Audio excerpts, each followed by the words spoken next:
और वहीं अब बात करते हैं बारिश की, जहां महाराष्ट्र में भी हालात बिगड़े हुए हैं, बाढ़ जैसे हालात हैं। तो वहीं रत्नागिरी में एक मगरमच्छ बारिश के बाद सड़क पर टहलने निकल आया। जरा देखिए 1 मिनट में पूरी खबर। बीच सड़क मगरमच्छ की सैर, ये तस्वीर देखकर हैरान हुए ना आप सोच रहे होंगे कि इस मगरमच्छ को समंदर, नदी या जू में होना चाहिए, लेकिन ये सड़क पर क्या कर रहा है, तो चलिए आपको बताते हैं। तस्वीर महाराष्ट्र के रत्नागिरी के चिपलुन इलाके की है। महाराष्ट्र बारिश के कारण रत्नागिरी में बहने वाली नदियां उफान पर हैं। बारिश के बीच ये अंधेरी रात को अचानक सड़क पर दिखा। कुछ लोग मगरमच्छ को देखने के बाद वीडियो बनाने लगे। आशंका जताई जा रही है कि चिपलुन में बहने वाली शिव नदी से ये मगरमच्छ सड़क पर आ गया होगा। दरअसल शिव मंदिर में बड़ी संख्या में मगरमच्छ पाए जाते हैं। बारिश के महीने में कई बार ये भटककर आबादी वाले इलाकों में चले आते हैं। दूसरी तस्वीर आपको पुणे की दिखाते हैं। लोनावाला में डैम ओवरफ्लो हो गया। यहाँ घूमने गए एक परिवार के 5 लोग पानी के तेज बहाव में बह गए। हादसे के बाद सरकार ने अलर्ट जारी किया है। लोगों को डैम के पास न जाने की सलाह दी है। Bureau report, Republic Bharat. तो देखा आपने महाराष्ट्र में किस तरह के हालात हैं। और वहीं अब बात करते हैं असम की, जहां असम के 19 जिलों में बाढ़ जैसे हालात बने हुए हैं। देखिए 1 मिनट में पूरी खबर। राजस्थान, गुजरात, जम्मू कश्मीर, हिमाचल प्रदेश, उत्तराखंड से लेकर पहाड़ी इलाकों में जबरदस्त बारिश के कारण मैदानी इलाकों में नदियां उफान पर हैं। उत्तराखंड, उत्तर प्रदेश और असम में कई नदियां खतरे के निशान से ऊपर बह रही हैं। यूपी के मुख्यमंत्री योगी ने आज मंत्रियों और अधिकारियों के साथ बाढ़ बारिश को लेकर बैठक की। योगी ने अधिकारियों को राहत बचाव और 24 घंटे अलर्ट रहने का निर्देश दिया। यूपी के महाराजगंज, कुशीनगर, लखीमपुर खीरी, गोरखपुर, बस्ती समेत 24 जिलों को बाढ़ के लिए अति संवेदनशील घोषित किया गया है। वहीं चीन में भारी बारिश से असम में बहने वाली ब्रह्मपुत्र नदी खतरे के निशान से ऊपर बह रही है। असम के 19 जिलों में बाढ़ से 6 लाख से ज्यादा लोग प्रभावित हुए हैं। असम की ब्रह्मपुत्र समेत 8 नदियां खतरे के निशान से ऊपर बह रही हैं। असम सीएम ने कहा कि आने वाले 3 से 4 दिनों में बाढ़ से हालात और खराब होंगे। असम में रेस्क्यू के लिए एनडीआरएफ, एसडीआरएफ, सेना और वायुसेना की तैनाती की गई है। असम के कामरूप, कोलाघाट, माजुली, लखीमपुर में बाढ़ से हालात बेहद खराब हैं।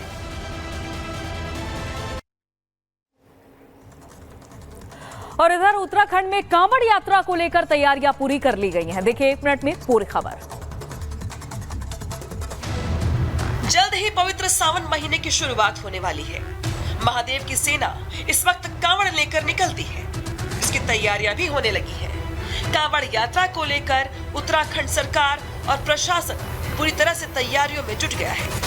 कांवड़ यात्रा के दौरान देश भर से लाखों श्रद्धालु उत्तराखंड के हरिद्वार पहुंचते हैं और इस दौरान सुरक्षा व्यवस्था बनाए रखना प्रशासन के लिए बड़ी चुनौती होती है। कांवड़ यात्रा की तैयारियों को लेकर उत्तराखंड के डीजीपी अभिनव कुमार ने दूसरे राज्यों के प्रशासनिक अधिकारियों के साथ बैठक की है।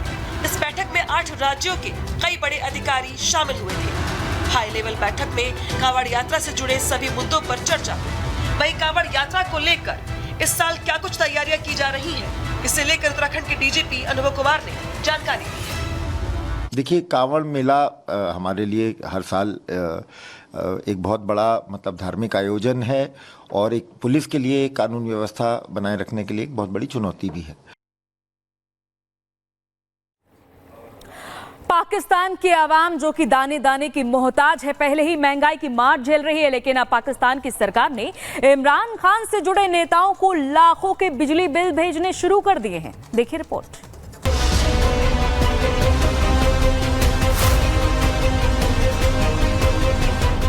आपने अक्सर सुना होगा कि धरती पर कहीं जन्नत है तो वो है हिंदुस्तान के कश्मीर में, और जहन्नुम जैसे हाल हैं तो वो है पाकिस्तान में। ये हमारा कहना नहीं है, बल्कि पाकिस्तान के सूरत हाल चीख चीख कर ये बात कह रहे हैं कि जीना हराम है, जिंदगी मुहाल है, महंगाई 7वें आसमान पर है तो जनता बेहाल है। होगी भी क्यों ना, 1 लीटर पेट्रोल खरीदना हो तो 265 पाकिस्तानी रुपए गिनकर देने पड़ते हैं, क्योंकि पाकिस्तान में 1 लीटर तेल की नई एक्स डिपो कीमत 258 रुपए से बढ़ाकर 265 पाकिस्तानी रुपए कर दी गई है, जिससे जनता आग बबूला हो गई। पहले ये कम करते हैं और फिर बाद में बढ़ा देते हैं, आवाम खुश हो जाती है। बेवकूफ़ सिर्फ और सिर्फ ओनली आवाम को बनाया जा रहा है और आवाम बन रही है। गरीब का तो मत ही पूछे कि सर कितना मुश्किल हो गया है। आवाम तो बस अल्लाह के भरोसे चल रही है इस वक्त। हम लोग को तो बेड़ा खड़ा कर दिया, रात को घर से जाओ नींद ही नहीं होते भाई, 16-17 घंटे लाइट नहीं होती है, लोड शेडिंग होती है, पेट्रोल यहाँ महंगा है, काम धंधे है नहीं। पहले इतनी महंगाई है, बिजली के बिल नहीं भरे जा रहे, बच्चों की फीसें नहीं भरे जा रही, ऊपर से ये पेट्रोल बढ़ा रहे हैं, फिर गरीब को गले। पाकिस्तान में महंगाई ने लोगों का जीना मुहाल कर दिया है। पेट्रोल डीजल तो ऐसे बिक रहा है जैसे सराफा की दुकान में जेवर। कीमतें इतनी हो गई है कि आदमी खरीदने से पहले 10 बार सोचता है। पाकिस्तानी सरकार ने ईद के मौके पर त्योहार से पहले पेट्रोल डीजल की कीमतों में कटौती की थी, लेकिन ईद गुजरते ही जनता से गब्बर सिंह स्टाइल में ईदी वसूलना मानो शुरू कर दिया है। ये जो हुकूमत है, नकारा हुकूमत है, इसको बिल्कुल समझ नहीं आ रही कि मुल्क को चलाना किस तरह है। इन्हें सिर्फ अपनी कुर्सी प्यारी थी, गरीब से इनका कोई कंसर्न नहीं है। साल में एक दफा बजट आता है लेकिन पेट्रोल 4-5 दफा महंगा होता है। महंगाई इतनी बढ़ी है पेट्रोल के, लोग बिल्कुल एक चीज को अफोर्ड ही नहीं कर पा रहे, लोग गाड़ियों से आ रहे, मोटरसाइकिल पे। मेरी तनख्वाह 20,000, पेट्रोल महंगा हो जाता है तो मेरा पेट्रोल का खर्चा 5,000 5,500 होता है। हमारा तब बनेगा कुछ जब कोई एक्शन इस बारे में ले ले कि पेट्रोल क्यों महंगा हो रहा है। खाली सिर्फ पेट्रोल नहीं बढ़ता, हर चीज में इजाफा हो जाता है। जनता तो जनता, पाकिस्तान के तो नेता भी महंगाई के हाहाकार की चपेट में हैं। सच कह रहे हैं, क्योंकि पाकिस्तान के पूर्व गृह मंत्री शेख राशिद अहमद का बिजली बिल और गैस बिल इतना आया है कि आप जानकर हैरान रह जाएंगे। पाकिस्तानी मीडिया के मुताबिक अहमद का गैस और बिजली का बिल 2.5 लाख रुपए से ज्यादा आया है। एक बार और सुन लीजिए, 2.5 लाख रुपए से ज्यादा का गैस और बिजली बिल आया है। समझ रहे हो ना, 2-2.5 हजार नहीं, सीधे 2.5 लाख रुपए। मैं सुबह का नाश्ता खोखे पे करता हूँ, रेडी पे करता हूँ, अपने मोहल्ले में करता हूँ। शाम को मैं खाना बनवाता हूँ और मेरा स्टाफ ही शाम का खाना जो है अगले दिन दोपहर को भी खाता है। मैं अपनी जात के लिए नहीं, सारी कौम को बताना चाहता हूँ, एक टाइम मेरा चूल्हा जलता है और 1 लाख रुपया मेरा गैस का बिल है। 1 लाख रुपया मेरा गैस का बिल है, 1,68,000 रुपया मेरा बिजली का बिल है।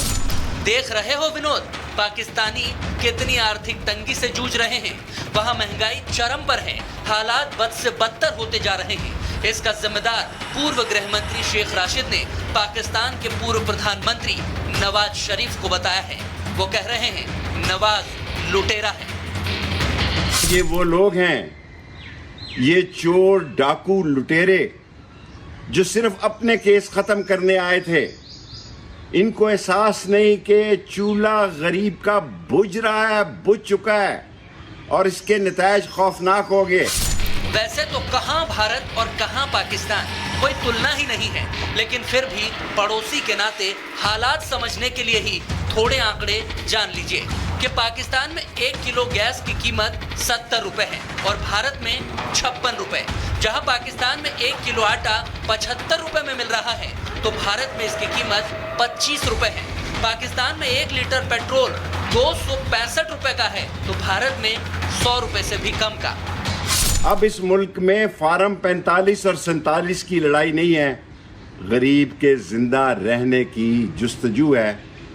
खुदा और रसूल का वास्ता देकर जिम्मेदार हलकों को कहता हूँ कि गरीब की मदद करें, उसको बेमौत मरने से बचाएं। पाकिस्तान के हुक्मरानों की तो फितरत रही है अपनी जेब भरो, आवाम जाए भाड़ में।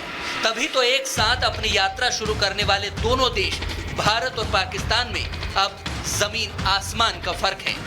पाकिस्तानी रो रहे हैं और हिंदुस्तान दिन दुने तरक्की करते जा रहा है। Bureau report, Republic Bharat.